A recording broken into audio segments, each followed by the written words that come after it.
कोई भी अड़चन अब हमको प्रयास नहीं करना उसको दूर करने का, ये जिम्मेवारी हमारे प्रभु की है। और प्रभु के ऊपर अगर आपने भरोसा दृढ़ कर लिया तो हर अड़चन अड़चन बन जाएगी, भगवान की पूजा बन जाएगी। पर देखो, इस बात को लेकर के हमें अशुद्ध आचरण नहीं करना, गंदी बात पे नहीं उतर जाना कि आप बचा लेना जो भगवान हो। तो नहीं बचाएंगे, हम तुम्हें बता रहे। अगर उनको चैलेंज करोगे ना कि सत्संग में सुना है कि आप बचाते हो, बचा लेना भला, तो नहीं बचाएंगे। क्या करेंगे? डबल पिटाई करवाएंगे तुम्हारी, क्योंकि सुन के भी तुम मनमानी कर रहे हो ना, और जब पीटोगे फिर रोगे तो फिर बचा लेंगे। ये लीला बिहारी गुरु हैं, बहुत करुणा में है, इनसे उल्टा मत खेलना, नहीं तो अगर ये उल्टा खेलने लगे तो तुम पहचान ही नहीं पाओगे। कह रहे हैं अपने आचरण को जानबूझकर अशुद्ध ना करो, तुम्हारी सारी बुराइयों की जिम्मेवारी हरि ले लेंगे। शब्द पर ध्यान दीजिए, जानबूझकर तुम अपनी बुराइयों का प्रयोग मत करो, तुम्हारे में जो बुराई है वो श्री हरि स्वयं स्वीकार कर लेंगे। वो ठीक है, जैसे आग में मल पड़े या चंदन या लोहा पड़े या लकड़ी, आग सबको अपना रूप दे देती है, ऐसे हर बुराई हरि में जाके परम सद्गुण बन जाती है। हम जितना अपने आप को अच्छा बनाने का प्रयास करेंगे, ये संसारियों के समझ में नहीं आएगा, परमार्थ के पथिकों के लिए बात है, और यही विश्राम हो जाएगा।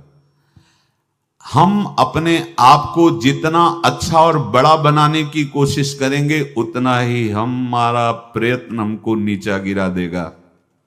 यदि हम अपने को भगवान के आश्रित कर करके उनके नाम का जप और उनकी आज्ञा पे चले तो इतने अच्छे बन जाओगे, बिस्तरे सब जग विमल कीरति साधु संगति नाटर है।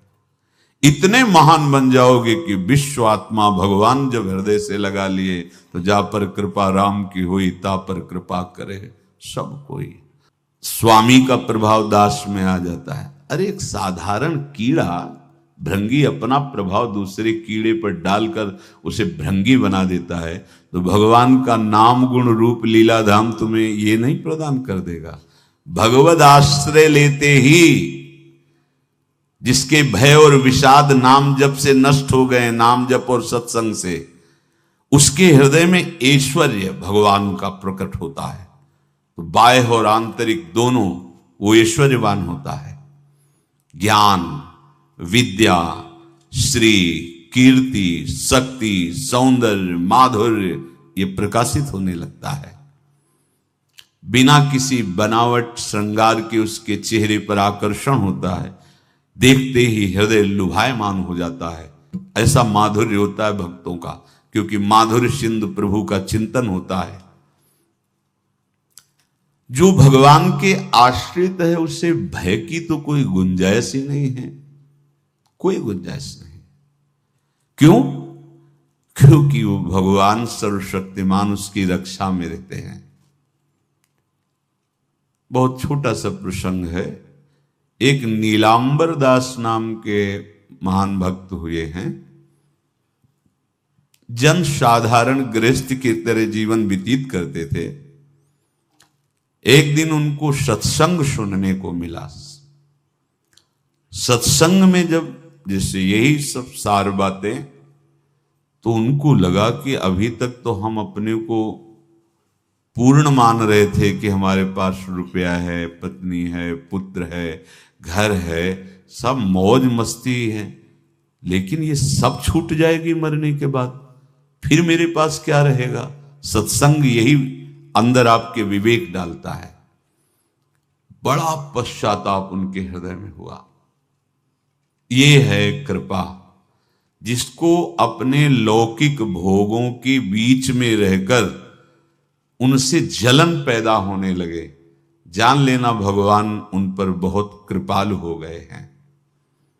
उनके हृदय में प्रार्थना जागृत हुई, प्रभु कोई साधन भजन नहीं जानता, अभी तक तो गृहस्थी के भोगों में और भोगों के संग्रह में मुझे ऐसा लगता रहा कि मैं पूर्ण हूं। चिंतन गाढ़ होने लगा प्रभु का। सत्संग जहां हुआ था वहां भगवान जगन्नाथ जी की चर्चा जो प्रेम विह्वल हुए थे ब्रजलीला में सुन करके, ब्रजलीला का भाव सुनकर श्री सुभद्रा जी, बलराम जी और लालजू, वो प्रेम विगलित रूप, तो जो हम सुनते वही हमारा अनुराग होता है। तो नीलांबर दास के मन में दृढ़ संकल्प हो गया, अब सबसे पहला जीवन का काम भर नेत्र जगन्नाथ जी को देखूं। जगन्नाथा स्वामी नयन पथगामी भवत में एकांत में बैठ के बहुत रोना आया कि प्रभु बहुत दूर हो, ये उत्तर प्रांत की बात है और आप बहुत दूर हो, कैसे मुझे सामर्थ्य दो कि मैं इस ग्रह रूपी बेड़ियों को तोड़कर निकल पड़ूं, मोह रूपी हथकड़ियों को तोड़कर निकल पड़ूं। ऐसा ही हुआ। जब कोई सच्ची चाह हृदय में प्रकट कर लेता है तो मंजिल दूर नहीं लगती, चाहे जितना दूर हो। कुछ अर्थ लिया और अपने परिवार से प्रार्थना की, बच्चे सयाने थे, कि ये सब वैभव आप लोग देखो, अब मैं किसी योग्य नहीं रह गया, अब जब तक जगन्नाथ जी को भर नेत्र नहीं देख लूंगा तब तक अब जीने की आशा नहीं। तो घर वालों ने भी देख लिया था कि अगर ये सुखी रहे जगन्नाथ जी को देखकर तो ये हालत इनकी ऐसी देखी नहीं जाती, न खाना न पीना, कुछ अच्छा न लगना। सबने अनुमति दे दी, झोली में कुछ अर्थ रख दिया, बोले भाग पड़े, जैसे बहुत समय से बिछुड़ा हुआ कोई अपने प्राण प्रिय से मिलने के लिए। ना खाने की चिंता, ना पीने की चिंता, ना मार्ग की थकावट, बस नेत्रों में उत्साह भरा हुआ है। कब ऐसा होगा कि जगत के नाथ को मैं अपने भर नेत्र देखूं। जगन्नाथा स्वामी नयन पथगामी भोज, कैसे बस चिंतन में जगन्नाथ। जब कोई सतमार्ग में चलता है तो विघ्न पे विघ्न आना प्रारंभ हो जाते हैं। क्यों विघ्न? क्योंकि हमारे कुछ पूर्व पाप होते हैं जिनको भस्म होना अनिवार्य है। जैसे आप कल श्री गोपाल चरवाहे का चरित्र सुना कि 27 दिन क्यों इंतजार करवाया भगवान ने। विरहाग्नि में अनंत जन्मों के सब पाप भस्म हो गए, निर्मल शुद्ध बुद्ध परमात्मा स्वरूप हो गया। भारी थकावट शरीर में, नदियां पड़ती, नाले पड़ते हैं, कष्ट सहते हुए। अब जब विशाल भागीरथी के तट पर तो तैरना आता नहीं था, संध्या का समय हो गया था। विचार किया कि रात भर यहां रुकना मेरे बस की बात नहीं। चैन नहीं हृदय, चैन नहीं होता हृदय में। जब वो लगन लगती है ना, लगन का काम ही होता है अगन, उसको कुछ सुहाई नहीं देता। जब हृदय में लगन लग जाती कुछ सुहाई नहीं देता। जिस पर हो तुम रीझते क्या देते यदुवीर, रोना शिशकना तड़पना आहों की जागीर, ये संपत्ति मिलती है। रोने लगे, प्रभु आप तो बहुत समुद्र पार करने वाले हैं, इस गंगा नदी को कैसे हम पार कर पाए, और हम रुकेंगे नहीं। अब चाहे प्राण चले जाए, तैरना तो आता नहीं, मैं पार जरूर होऊंगा। इतने में देखा एक नाविक मछुआरा मछली, वो बहुत ही दुष्ट स्वभाव का था। उस दिन उसको मछलियां मिली भी नहीं थी। इनको रोते हुए देखा तो नाव किनारे लाया। पार चलना चाहते हो? बोले हाँ। तुम्हारी झोली में कुछ है कि केवल हाँ ही कहो? बोले नहीं, परिवार वालों ने कुछ डाला, अभी देखा तो नहीं। दिखाया तो उसमें कुछ मुद्राएं, पहले स्वर्ण मुद्राएं आदि। वो प्रसन्न हुआ और मीठी मीठी बातें करके नाव में बैठा। आओ आओ। भक्त को कोई संशय और भ्रम नहीं होता। और वो कपटी आदमी, उसने विचार किया कि अगर इसको छीन कर पार कर देंगे तो ये राज कर्मचारियों को सूचना देगा, फिर हम बांधे जाएंगे। तो इसे बीच धारा में ले जाकर गला दबा के मार देते हैं और इसकी संपत्ति ले लेते हैं। कौन जानेगा, गंगा के प्रवाह में बह जाएगा, पक्का निश्चय। अब जब वो धारा सीधे निकलना है और वो ऐसे चला, तो उनका भैया हमें तो पार होना है, आप कहाँ ले जा रहे हो? बोले चुपचाप। अब उसका रूप बदल गया, वो चुपचाप बैठे रहो, अभी अभी मैं तुम्हें गंगा से क्या इस शरीर से भी पार कर दूंगा। वो समझ गए कि शायद अब इस जन्म में जगन्नाथ के दर्शन संभव नहीं, क्योंकि ये मारेगा, हाथ में डांड है, अगर उसी से प्रहार करेगा तो एकदम आर्थ हुए कि प्रभु मरने का तो भय नहीं है, पर यदि आपको भरने तो देख लेते फिर मारे जाते तो अच्छा था। ये आशा लेकर के मैं मरना नहीं चाहता, एक बार मैं आपको देखना चाहता हूं। भय बिल्कुल नहीं हुआ, भय विषाद भक्त को नहीं होता। देर लगी क्या, एक राज कर्मचारी की आवाज आए, ए नाविक तुरंत इधर नाव लाओ। और उस समय धनुष बाण चलते थे, तो उसने शीघ्रता की और दूर ले जाने के लिए तुरंत बाण संधान किया और कहा समझ ले अचूक निशाना है, एक में ही तो ढेर हो जाएगा, पहले वापस नाव लाओ।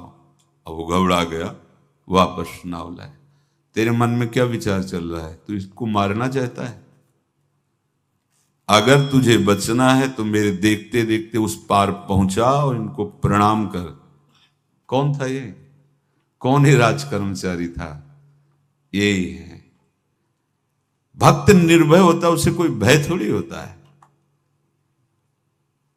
बड़े सम्मान से पार उतारा और पूछा तुम्हारा परिचय है क्या इस राज कर्मचारी से? बोले भैया ने जैसे आपसे परिचय नहीं, ऐसे उनसे भी परिचय नहीं। आप मारना चाहते थे, वो बचा दिए हैं। हमें लगता है दोनों में प्रभु की बड़ी कृपा है, और बस झोली लिए और भाग पड़े। भागते भागते जब जगन्नाथपुरी गए तो ध्वजा दूर से देख के साष्टांग दंडवत की, मानो प्रीतम का इशारा हो गया कि अब हमारा काम बन गया। अब तो जगन्नाथ जी के, और जे ही प्रभु जगन्नाथ जी के सामने गए तो एक बार देखा इतनी प्रेम विकलता कि शरीर छूटा और ब्रजधाम आ गए। प्रभु का विधान संदेह युक्त नहीं होता, निसंदेह तुम्हारे सामने वो विधान प्रकट होगा जिससे तुम्हारा परम मंगल हो जाएगा, परम मंगल हो जाएगा। डरना नहीं। बताया नहीं था एक बार प्रेम भगत की बात, तो हमारे पास प्रेम जी आते थे, बहुत नाम जापक थे, श्री हरिवंश। तो उनसे पूछा आपकी ऐसी नाम निष्ठा कैसे आई? तो उनका गलती से नाम निष्ठा कैसे आती है? तो किसी पद के अधिकारी थे जिसमें किसी कानून के विरुद्ध उसमें दस्तखत कर देने से करोड़ों रुपया उनको प्राप्त होना था। तो रात्रि में ऑफिस में बुलवा के उन्होंने वो गलती कर दी, दस्तखत की। बड़े अधिकारी थे और वो उनको पता नहीं था कि वो षड्यंत्र है, और पहले से कैमरा रख दिया गया था।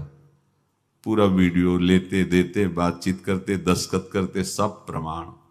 तो सुबह जो उनकी आरती उतारी गई समाज में, तो बस घर वाले भी उनसे कि जैसे पुत्र थे पत्नी कि पिताजी पापा आपसे ऐसी आशा थी, मार दिया हम सब लोगों को आपने। कब हम लोगों ने धन की मांग की आपसे, आप इस अवस्था में ऐसा कर। तो घर से ये वचन और बाहर तो सब उपहास उनका, और उन्होंने निश्चय किया रात्रि में आत्महत्या कर लेंगे। कर्म बड़ा विचित्र होता है। पर वो वृंदावन पहले से आते थे और हरिवंश उपासकों से मिलते रहते थे। गुरुदेव भगवान से भी उनका परिचय था। गलती किसी से भी हो सकती, चूक है, यही तो है ना। कंचन कामिनी कीर्ति, कहीं भी लुभायमान। शायद उनके मन में लगा होगा कि दस्तखत कर लेंगे और मिल जाएगा, वृंदावन वास करेंगे, झंझट छूट जाएगी। कुछ ना कुछ ऐसा आया होगा, क्योंकि वो अधार्मिक प्रवृत्ति के नहीं थे, पर क्रिया तो हो गई ना, वो षड्यंत्र था वो। उन्होंने सोचा रात्रि में अब हम प्राण त्याग देंगे। तो धाम आना और रसिकों के संग के प्रभाव से एक दिव्यता प्रकट हुई। वो सबके सामने सोने का नाटक करके लेट गए। तो परिवार वालों, नजर तो सबकी थी कि विकसित है, परिवार वालों को लगा सो गए। तो रात्रि जब सोए थोड़ा ऐसे, तो वास्तविक नींद आ गई और स्वप्न में देखा कि कोई उनसे कह रहा देखो तुम्हारे सिरहाने सेवक वाणी रखी है, इसको पकड़ो, मरने की जरूरत नहीं, सब ठीक हो जाएगा। जगह तो सेवक वाणी सिरहाने रखी हुई थी।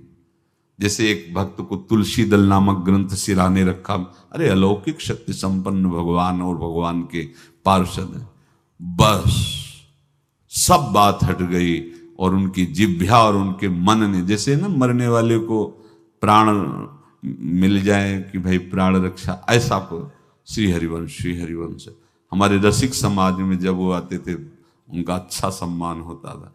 तेजों में चेहरा हुए वृद्ध शरीर, श्री हरिवंश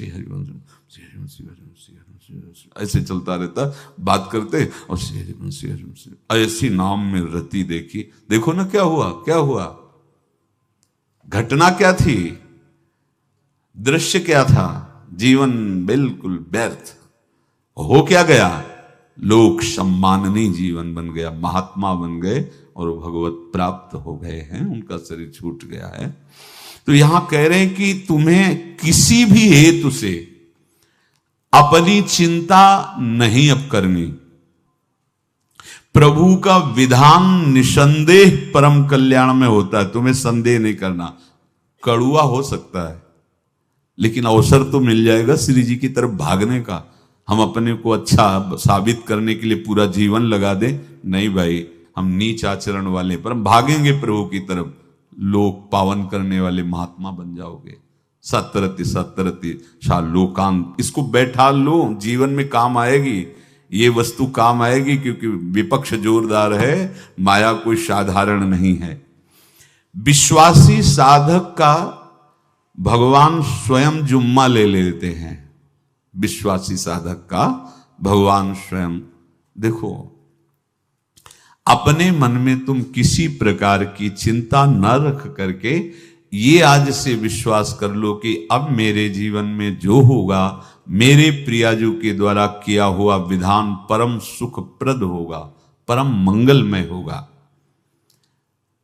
विश्वासी भक्त का जब ये स्वभाव निश्चय हो जाता है कि मेरे प्रभु जो करेंगे वो मंगल करेंगे, तो परिस्थिति बुरी दिखाई दे सकती है, परिस्थिति भयावह दिखाई दे सकती कि अब तो सब गया, ऐसा लगेगा। लेकिन वो बहुत बड़े के हाथ में नियंत्रित है परिस्थिति।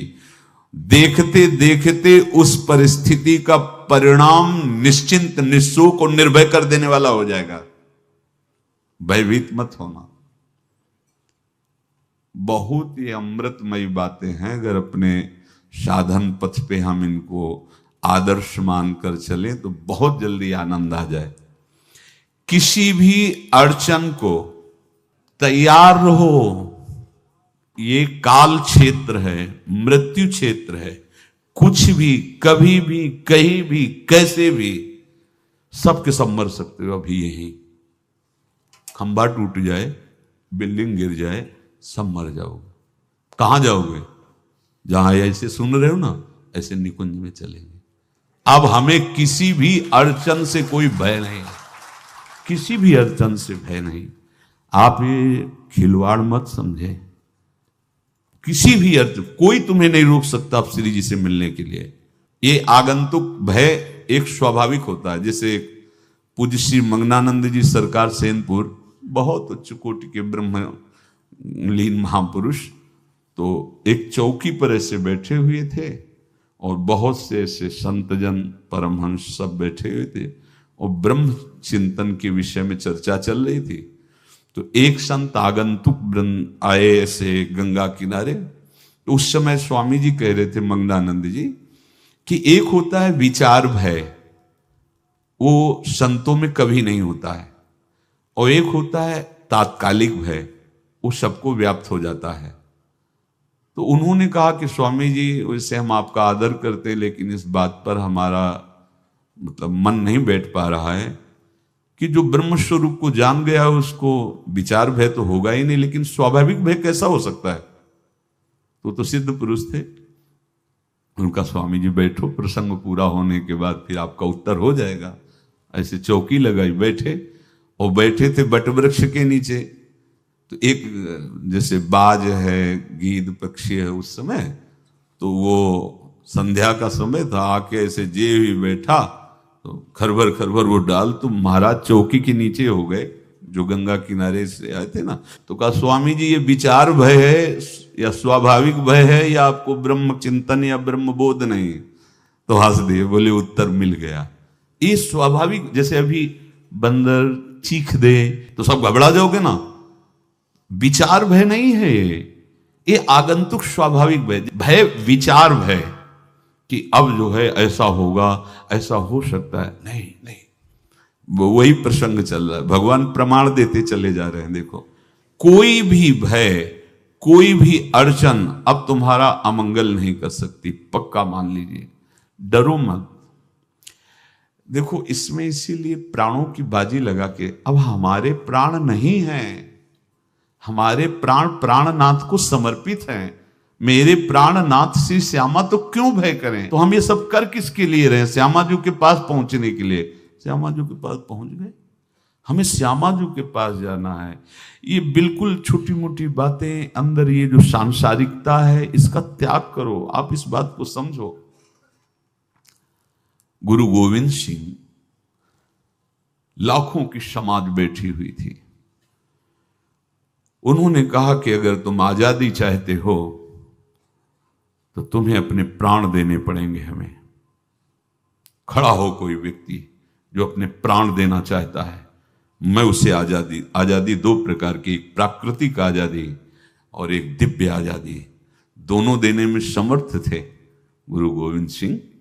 हाँ, ये सिखों के आचार्य हैं, बहुत ही अध्यात्म बल और शारीरिक बल से भी पुष्ट।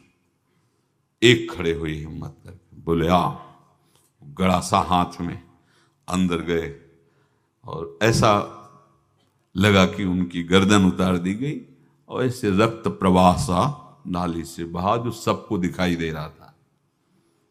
और कोई है? जब पता ही चल गया कि गर्दन उतारी जा रही, रक्त प्रवाह, वो कहते मुझे तुम रक्त दो, प्राण दो, मैं तुम्हें आजादी दूंगा। 2 3 4 5 अंदर ले जाते, ये आभास भी नहीं होने दिया कि वो जीवित है। 5 तैयार, पूरी सभा में 5 तैयार। बोले ये पंच प्राण प्यारे हैं भाई, इतने से एक एक से 1.25 लाख को परास्त कराऊं, देखना मेरा नाम गुरु गोविंद सिंह न धराऊं, यदि एक एक से 1.25 लाख को परास्त, क्योंकि प्राणों की बाजी समर्पित कर दी। अब क्या भय? माया से आजादी प्राप्त करने के लिए भयभीत होना तो बिल्कुल जीवन में छोड़ दो। विचार भय नहीं होना चाहिए, ये स्वाभाविक भय होगा। अभी कोई ऐसी आवाज आ जाए, वो ऐसे स्वाभाविक होता है, उस पर तर्क वितर्क नहीं किया जाता। विचार भय नहीं होना चाहिए। जानते हो तुम्हारा जीवन, तुम्हारे प्राण, तुम्हारा शरीर हरि को समर्पित है और हरि के अधीन काल है, कुछ नहीं हो सकता, और जो कुछ होगा वो परम मंगल होगा। किसी भी अड़चन को भगवान के सौहार्द के सामने अड़चन मत मानना। हम अगर अड़चन को दूर करने का प्रयास करेंगे तो अड़चन हमें फंसा लेगी, अड़चन। और यदि भगवान पे विश्वास कर लिए तो वही अड़चन अर्चन बन जाएगी, उपासना बन जाएगी। मान लीजिए बात, मान लीजिए। आप लोग तो गृहस्थ में देखा होगा, हमने देखा है, बच्चा गिरा, रोने लगा, मां उठाने आई, छाती से लगाया, वो मां के थप्पड़ मार रहा है।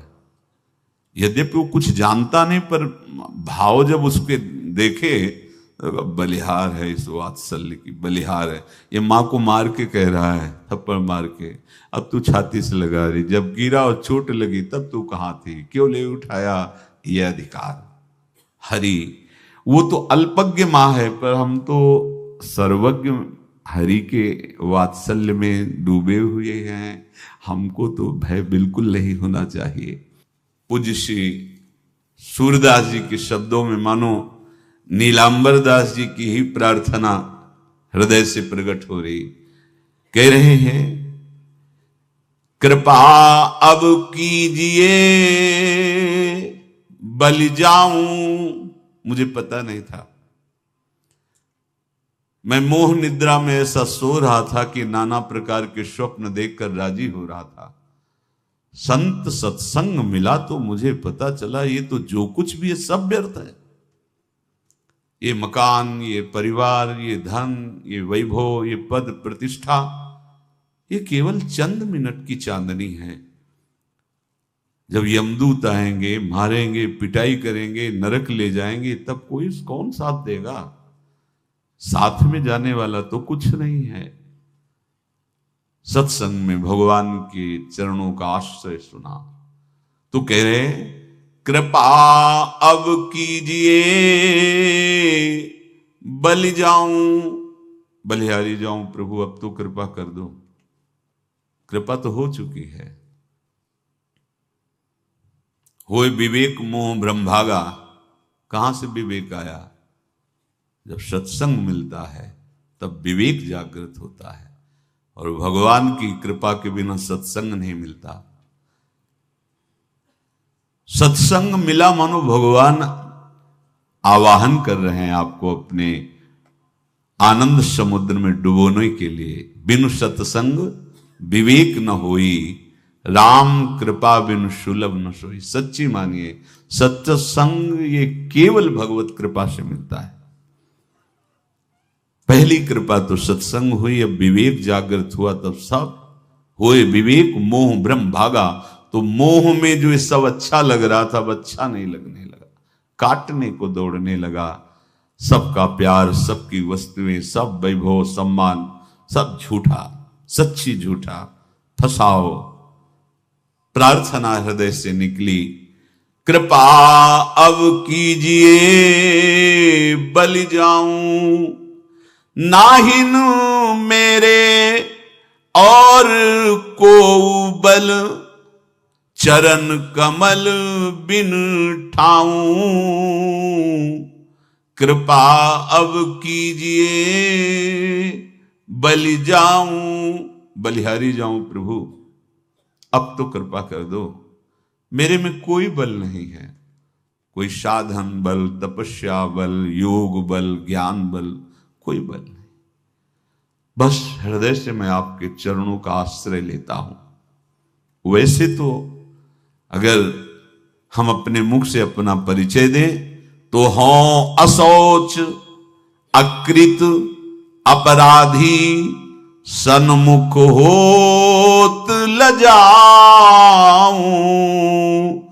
तुम कृपालु करुणा निधि के सो, सुना है अधम उदाहरण नाऊं, कृपा अब कीजिए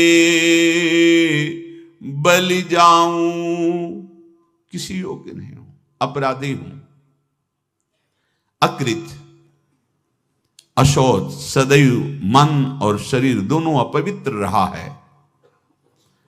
यद्यपि किसी लायक नहीं हूं, आपके सन्मुख होने में लज्जा लगती कि कहां मैं नीच अधम और कहां आप परम पावन पुण्य श्लोक प्रभु। पर सुना हमने सत्संग में कि आप बड़े कृपालु हो, करुणा निधान हो, तो हे कृष्ण, हे अधम उदाहरण, आपकी महिमा सुनकर हिम्मत पड़ रही कि अब आपके चरणों की तरफ मैं बढ़ूं।